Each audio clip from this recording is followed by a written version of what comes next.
A man who was once on death row in the state of Arkansas was released from prison 20 years to the day that the crime happened. How could this possibly happen, you might ask? I was asked by one of the victims in this case to make a video about it, to talk about this case. And to be quite honest with you guys, I have been looking into this case for some time now. There's a lot of information. It's a lot to wrap my head around. So I figure that the best way for me to be able to talk about the information, to wrap my head around all of it, is to just make videos as I go, to just start a playlist and talk about the case as I'm able to process the information. And honestly, I hope that that's all right with you guys. It, like I said, is a lot to take in. And it would be so easy for me to sit here and say, oh my gosh, I can't believe that this man who was on death row was released from prison. But on the other hand, there are reasons that he was released from prison. So it's hard for me to say one way or the other. Maybe we should just talk about it together. It was on December 13th, 1997, that police in Little River County, Arkansas, got a phone call around 10:30 a.m.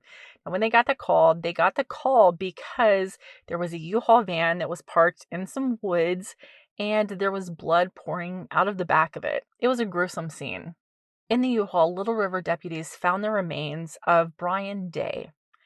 Now, they went to Brian's home as they were conducting the investigation to tell his wife, Shannon, what had happened, to deliver the bad news to her that her husband was dead. But when they got to the home, they didn't get an answer at the door. They made their way inside the home and found the remains of Shannon Day. While Brian Day had been shot and dumped inside that U-Haul truck, Shannon Day hadn't been shot. Shannon had been strangled to death. Police located Brian Day. They located Shannon Day, but there's one person that they didn't locate initially. It was Trevor Day. Trevor Day was the infant son of Brian and Shannon. Now, Trevor was eventually located. He was found in a duffel bag with a cord wrapped around his neck. While baby Trevor was seriously harmed, he was still alive, and he was the only one in his family that was still alive. While there was a lot of information that came out negatively about Brian Day and his involvement in drugs, it seemed like police narrowed in pretty early on one of Brian's friends named Timothy Howard. Now, just to summarize everything, and I'm going to go into more detail in later videos, but just to summarize everything, Timothy was originally charged with 2 counts of capital murder and 1 count of attempted murder.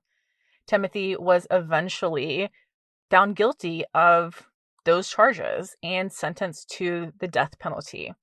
At some point in time, Timothy actually got his case overturned and he got a new trial. And at that new trial, he didn't get the death penalty. Instead, he was sentenced to 38 years in prison.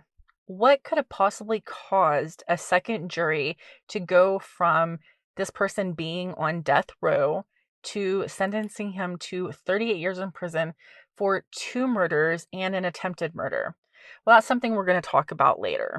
Off the top, some of the questions that I initially had were, why did police narrow in so early on Timothy Howard?